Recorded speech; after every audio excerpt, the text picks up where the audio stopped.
Let's talk about the single biggest obstacle to your success. And here's a hint. It's not your competition. It's not your boss. It's something much, much closer to home. We're diving into Ryan Holiday's modern classic, Ego is the Enemy. So, what we're going to do here is break down the core message of this really powerful book. We'll pull out some actionable ideas you can start using today, all based on the structure from the book itself. So let me just ask you something.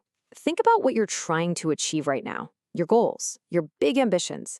What's the one thing that you feel is really standing in your way? Well, the whole argument of this book is that your greatest obstacle isn't any of those external things. It's not the market, it's not the other guy, it's internal. As Holiday puts it, wherever you are, whatever you're doing, your worst enemy already lives inside you. Okay, so let's get specific.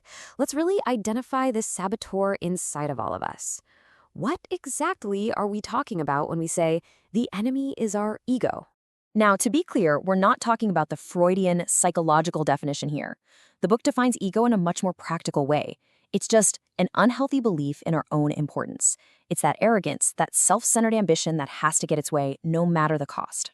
And this is what makes it so dangerous. The physicist Richard Feynman hit the nail on the head. Ego's number one weapon is self-delusion. It tricks you.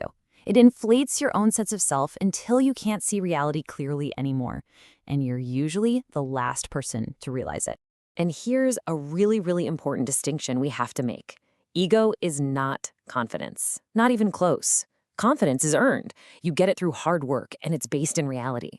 But ego? Ego is stolen. It's just a bunch of delusional swagger, based on nothing but hot air. The real alternative isn't weakness, it's what the book calls rock-hard humility. So, if ego is the enemy, where's the battlefield? Where do we actually fight this thing? Well, the book argues this isn't a one-and-done kind of deal. It's a lifelong war, and it's fought on three distinct battlegrounds. And these are the three stages we all go through again and again in our lives. First, when we aspire to something new. Second, when we actually achieve success. And third, when we inevitably, eventually face failure. And guess what? Ego is right there waiting at every single stage, ready to trip us up. Now, for this explainer, we're going to zoom in on that first and maybe most critical battleground, aspiration. Because if you can get a handle on your ego when you're just starting out, you lay the foundation for everything else that comes after. All right, so how do you actually do that? How do you fight ego in that aspiration stage? Well, the first strategy is a big one. You have to resist the urge to talk and instead learn to work in silence. I mean, just look at this contrast. You've got Upton Sinclair, who literally wrote a book about winning the election for governor before the election even happened. In his mind, the work was done. He lost interest, and then he got absolutely crushed. And then you have General Sherman, who lived by a simple rule: let your actions do the talking. Quiet execution. That was his secret weapon. Think about it. We've all done this. You post on social media about the marathon you're gonna run or the business you're gonna start. And it feels good, right? You get this little rush of satisfaction, this feeling of accomplishment. But that feeling, it's a total trap. Here's the bottom line. Talk is expensive. It's not free. It burns up the fuel you desperately need for actually doing the work. Your brain gets tricked into thinking you've already made progress when you haven't even taken the first step. It's really just an escape from the hard, messy, uncertain work that truly matters. Your energy is precious. Spend it on the work, not on talking about the work. You know, this ancient wisdom from Lao Tzu just says it all, doesn't it? That need to get credit before you've even done anything, that is pure ego. The people who are truly doing things, they're usually too busy to talk about it. Okay, so staying quiet is strategy number one. But there's another, deeper choice you have to make during this aspiration stage. And it's a choice that can pretty much define your entire life. And this idea comes from a guy named John Boyd, one of the most brilliant military strategists of the last century. And he believed that every ambitious person, sooner or later, comes to this huge fork in the road, and they have to make a choice. And this is the choice right here: to be or to do. Are you trying to be somebody, or are you trying to do something? The to be path is all about chasing promotions, titles, recognition. It's about fitting in. The to do path, that's about making a real difference. It's about being true to a purpose, even if no one notices.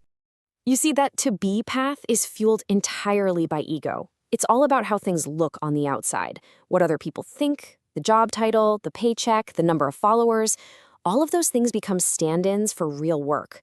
But in the end, they're just appearances. But the to-do path is different. It's fueled by an internal compass. It's not about who people see you as. It's about what you want to accomplish. Your purpose is your guide. So you have to constantly ask yourself, is this choice I'm making about being somebody or doing something?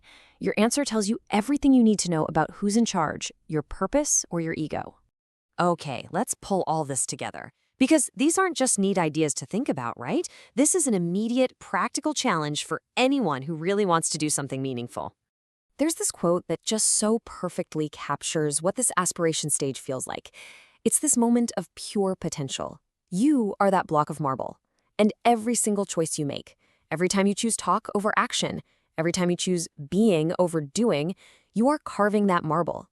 The only question is, into what? And that brings us right back to John Boyd's ultimate challenge. That fork in the road, it's not some distant thing in your future. It is right here, in front of you, right now. So which path will you choose? To be somebody or to do something?